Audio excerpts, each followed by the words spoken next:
So, this time, quick version, we got a vevor tubing sander. It came with a whole bunch of 80 grit, some 60 grit, some 800, 400, and I think 600 grit sandpaper. There's a whole bunch of it. So depending on how shiny you want your tube or how much rust you got to take off on what you need. It assembles relatively easily. Not a whole lot to it. If you can use a grinder.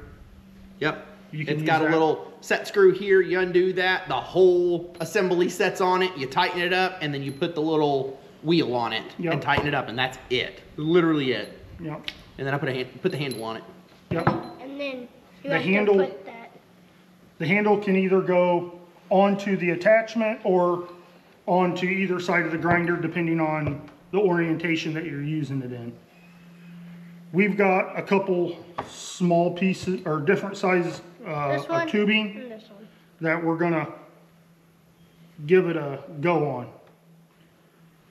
So let us get set up and we'll show you what it looks like. So since we're in a shop with all kinds of tools and holding devices, we're gonna do the right thing, and I'm gonna just stick it out here and hold it while he sands it. As you can see, it's well, it was a control arm for an XJ. About 1.5 inches. Yeah, it's rusty. Let's see how shiny Matt can make it.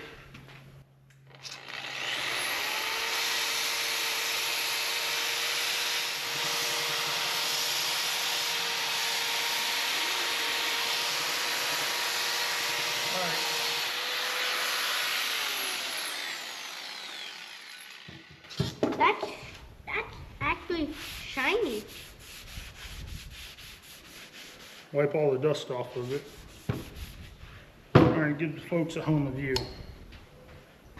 Look at that! After, before, after, before, before, after. So, you know, that didn't take too long. It's not, I mean, it's warm. Yeah, it's warm. But I can touch it. You don't get those, maybe a little bit, but you don't really get that flatness that you do when you grind with a traditional flat disc or whatever. Yeah, because then you get like, tubes. yeah, you get the little edges and you get a whole lot of flat spots in it. Yeah, yeah, that definitely did. It's more round, like it's supposed to be. So it would work a lot better too if we had it to where it wouldn't move and it wasn't me just trying to reach across and hold. Yeah. So one of our big projects we're planning on using it for is we've got a front axle to an XJ that we're going to completely rebuild. So the plan is that's what we're going to be able to use to be able to clean up the axle tubing to be able to weld to it. So that'll be the big test. So and paint it. And paint it. Well, let's try it on this bigger tube. Okay. Here we go.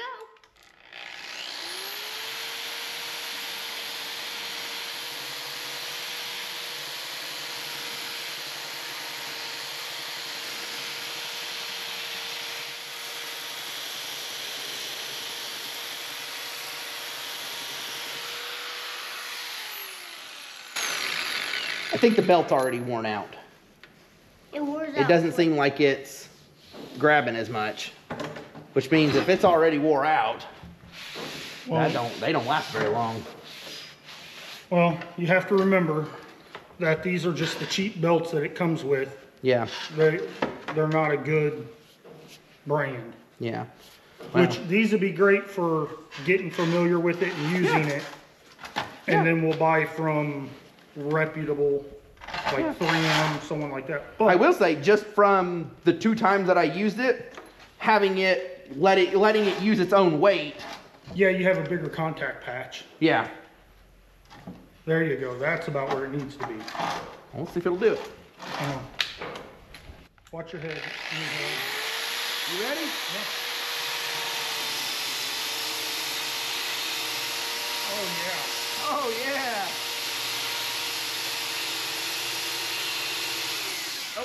Yeah, that belt looks like it's... Alright, about wore out, but I mean, it still feels like it's got a lot of grit, but it's just not wanting to. Maybe that's just all you're gonna get with 80 grit. 80, 60, 80. Maybe. I mean, we got 60. Maybe the bigger. Well, no, don't you go the higher numbers to get it smoother? Yeah. Yeah. I mean, it's 60 and 80 would be to knock off all the big rust stuff. Yeah. Yeah, that's all it needs after that is just getting. But that right there, we could paint or weld. And weld. Yeah, that's. You might want to bring the camera down and show it while you're rubbing your pole. Yeah, it did. ASMR. It cleaned it up pretty nice. Pretty nice. For some 80 grit, there's all the rust is gone right there. Yeah, and oh yeah, that's way better. On the control arm, I felt a ridge from the way you was doing it. Yeah, I didn't have enough pressure on Once it. you got that contact patch, you know, you put pressure on it. Yeah. Instead of just kind of letting it sit there, it actually did what it was supposed to do. I feel a little bit of a spot, but I think this is it's welded. See the seam? That's what I'm feeling, is that weld. Okay. So yeah, that does really good. It does. Oh yeah, that's really smooth. I like it so far. I think that, I think that would really help. like I said, we're using the belts that come with it, and they sent us a bunch. So clearly, for what we paid for it, What did we pay for it? 120. 120. Yeah, that's all the belts. And it was like 90 bucks for just this without the belts. Oh, okay. So we paid 30 bucks for all them belts, Okay. more or less. So that should tell you the quality of that belt. Okay. But like you said, getting us started and all that stuff, Yeah. I think it'll work great. We're building our fabrication, we'll call it arsenal. You know, we've got good welders now. Yeah. We've got good plasma cutters. Yeah. Or they seem to be good so far. And, you know, we're not spending bukus of money because, well, we're poor. And this is great for people starting out. Yeah, for sure. So I guess the next thing we'll do is we'll move over and Yeah, we'll show you actually using it on the axle and everything else. So we've got to work on that, and we'll show you what it looks like.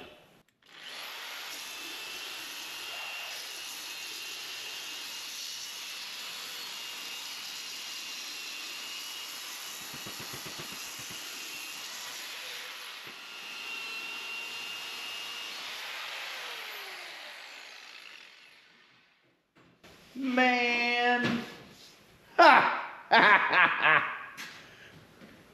you good? Oh yeah. A minute, I'm done with that. Oh yeah, and look. Yeah, it cleaned that up. It's real rough though. Yeah, it'd be all right. It's Well, it's 80 grit, but now all we gotta do is lift it up and scoot. All right, guys. So it's not bad. It's very specific, but it's not bad.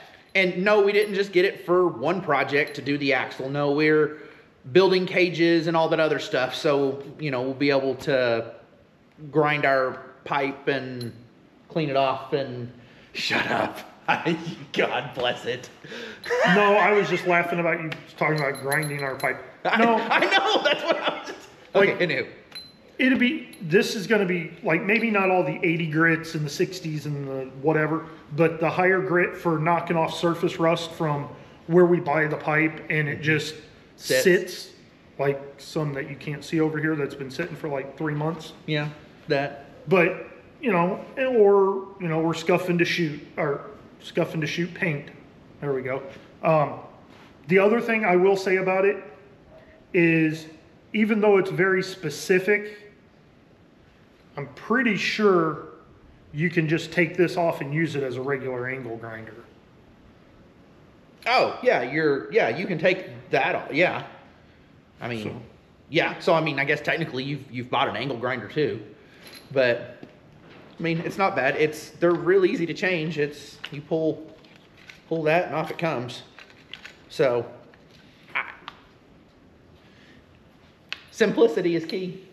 And like Matt was saying earlier, you might be able to use it as a slack belt for, he said knives. I wouldn't do knives, but like your lawnmower blades or something like that. Yeah, lawnmower blades. Lawnmower, tractor blades, you know, but.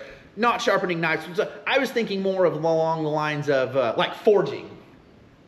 Okay, yeah, maybe. Forging. So you're not putting your real fine blade on it, you're but shaping you're it. shaping. Yes. It might work for that.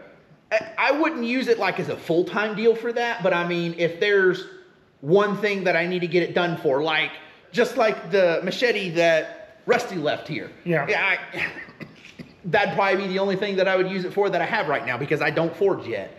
But yeah, if I needed to set it up and, you know, be able to take out some of the notches. Yeah, an axe, you know, things like that. I think you could use it for that. And again, those things are all still very specific, but, you know. I mean, yeah, because, I mean, this is honestly not a whole lot different than my work sharpener. Yeah, just bigger. And it has a different guard. Yeah. So, but other than that, it's the vevor pipe grinder. I like it so far, especially for, I mean, it's, again, very specific, but for its specific purpose, it does it really well. Yeah. So, other than that, hope you guys enjoyed this.